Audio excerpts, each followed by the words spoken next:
I will certainly take a few minutes to kind of sort of capture what's already been discussed on the table. So first of all, Vidushpat and Sajna, thanks for having me here. Dr. Sharma, thank you. Fantastic views, and all the other speakers. I think, Vidushpat, you've pretty much touched, as far as this particular session is concerned, you've highlighted in a very straightforward fashion. Esports is the one segment which, of course, I made a submission to the Honorable Minister a couple of years ago, is the youngest sibling in the room. Often forgotten when it comes to all the important heavy-weighted discussions. But fact of the matter is, it is actually the easiest solution from a larger gaming ambit, if I were to sort of look at AVGC as a holistic umbrella segment, whereby, because the session is on tax and regulatory outlook, and both co-enjoined, we as Federation of Electronic Sports Associations India, we are a body of 27 state associations coming together. Our outlook has been very simple. And obviously, we are very cognizant of where we are operating out of. Law of the land is pivotal, and that has been a primary approach that we've always operated with. So therefore, our first set of submissions always were not so much on the debate of games of skill versus chance, because very clearly esports is premised as a segment where there are only games of skills that are played. However, the industry in India, and as Samir and Gauri have rightly outlined, and I understand a couple of other speakers earlier also suggested, right? We are sitting on about $2.5 billion of investments coming into this country. Hold this relative to the Saudi Arabia investment fund announcing that they intend to infuse about 38 billion over the next 7 years, right? So what we are looking at is essentially where there are two different outlooks by the respective policy leaders, not makers, but of course makers stroke leaders. Here the political will is premised very differently. And I feel whether it's your experience at Vodafone, the telco industry, or any other for that matter, I think that political will is very critical. And I feel that we've come a long way from where we were a couple of years ago. I think the post-pandemic era has definitely seen India rise as a very important consumer market in this space. I think ma'am, you rightly highlighted that the adoption of technology in India is very high. If I'm not wrong, I think we are compared to world standards of about 60-odd%. Our fintech adoption is about 87, which is a marked difference. And that holds a very important, as one of the foundational blocks of the segment that we're talking about. I think one of the speakers, Roland, I believe, also outlined the fact that we are a mobile-first gaming ecosystem. So what we've seen in the last few years, and by we I'm referring to our federation, is that at a central level first, there was no sense of great clarity as to what is esports actually in the first place, and why should it be different than the others. And to be honest, the Honorable Minister Shri Rajiv Chandrasekhar ji was very candid in suggesting that ये सारी चीजें तो किसी ने अभी तक बताई नहीं हमें. Long before, of course, the larger industry was sort of brought on board, right? Our meeting with them is public information, so that was end of 21, early 22.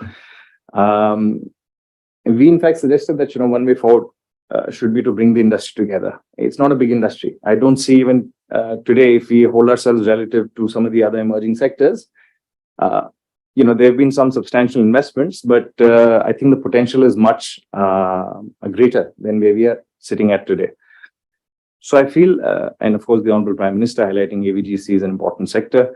Having said that, our fundamental approach has been to first identify what is skill versus chance. Of course, chance is not a debate that we get into, but what is skill is also very relative today. I think Vidushpat highlighted very correctly. For esports, the argument is very simple. And as Samir also outlined, right? There was a different argument some minutes earlier whether IPL is wagering or not. Fact is, these are all debatable. In some parts, I'll agree to some arguments, but as far as the law of the land is concerned, sports is independent of what we are discussing very specifically in this room. But is esports, absolute sports? I don't think so in entirety. Why?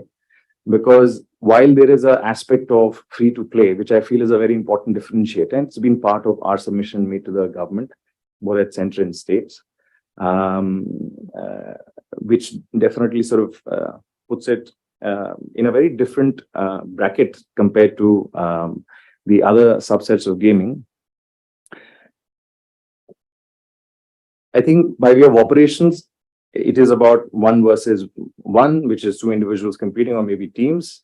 But fact of the matter is that's not where it ends. And we had a very clear, fantastic discussion with the Honorable Minister at a starting point, which is why I say we've come a long way, but we have a much longer distance to sort of cover together. The aspect of having to have parked competitive esports tournaments under the Ministry of Youth Affairs and Sports is one simple way forward, but that does not address the giant in the room, which is we've got aspects of data sovereignty to account for. We've got aspects of taxation to look into. We've got aspects of what really gets, because, just like sports, the power of electronic sports is not in just the players alone, but those who watch it.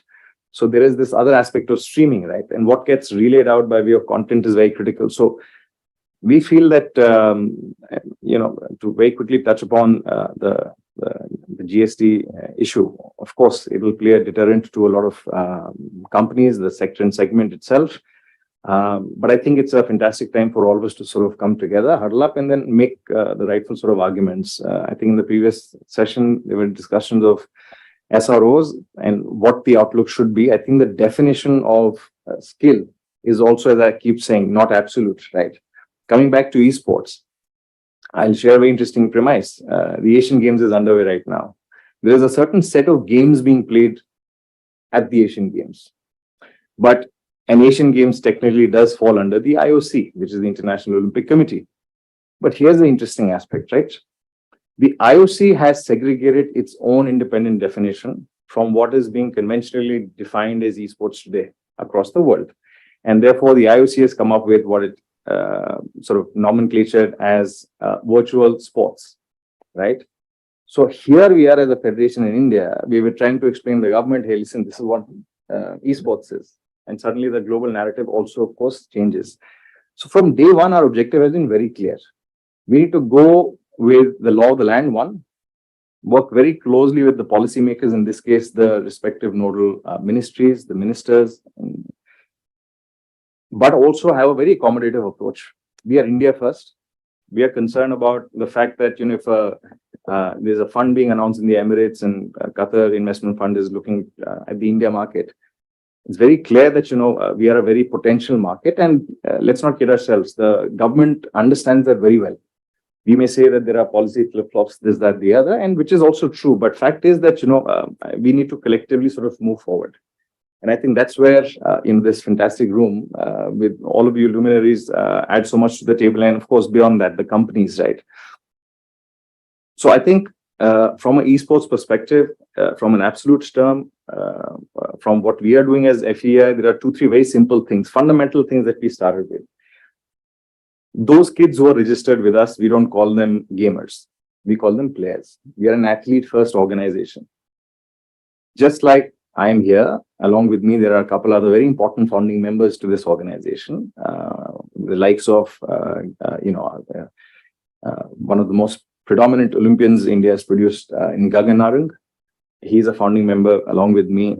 I look at one of the state chapters. He looks after Telangana. There is Baichung Bhutia, former Indian football captain.